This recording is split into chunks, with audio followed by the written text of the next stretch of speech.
Miarabantsika rehetrarehetra izay manaraka ny pejy amin'izao taona vaovao izao engany mba hitiny taona ahafahanao ahay gitara, engany ihany koa mba hitiny taona ahafahanao mitombo amin'ny fahaizana gitara ary maniry hoe farafaratsiny ny fahaizanao mba ohatran'ny fahaizako.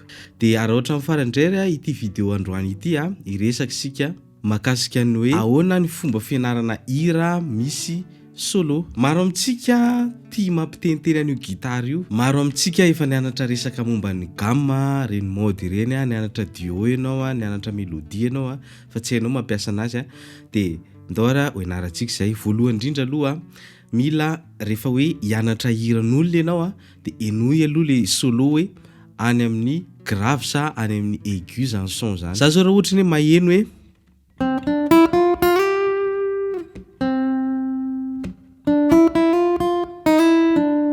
zany zao mitovy amin'ny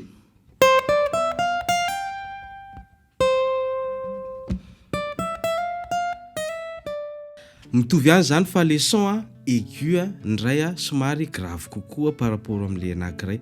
Zany hoe tsika rehefa mianatra an'ireny position be da be nianarantsika zany natao amin'ny cours en ligne na tsika mividy video rehefa nianarantsika ireny position be da be ireny dia ny sofintsika amin'izay zany mila maka repère hoe aiza ny fomba ahafahana mahita hoe ary na ary zany. Ohatra ianao zao raha ohatra hoe mahay position 1 ohatra dia tsy hitovy mihitsy hoe sy ny hoe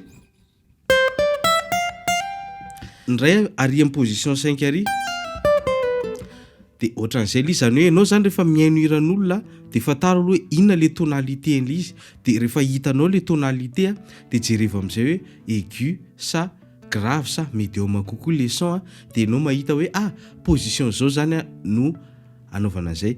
Ohatra fotsiny efa nianarantsika hoe raha tonalité do ohatra ny hira dia manomboka amin'ny position 1 nikotrananao anazy. Raha ohatra ka tonalité mi ohatra dia atomboka anao amin'ny position 5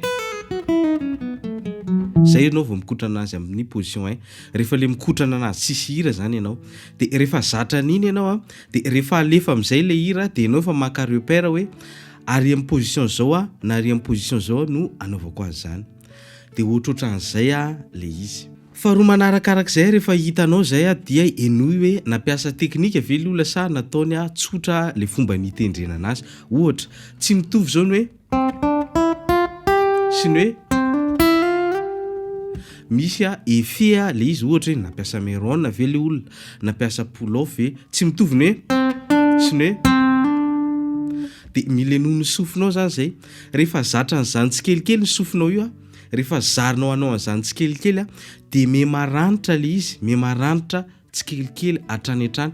Dia rehefa ataonao amam-bolana zay na mataonany dia izay hira mandeha eo hainao daholo ny solo an'le izy.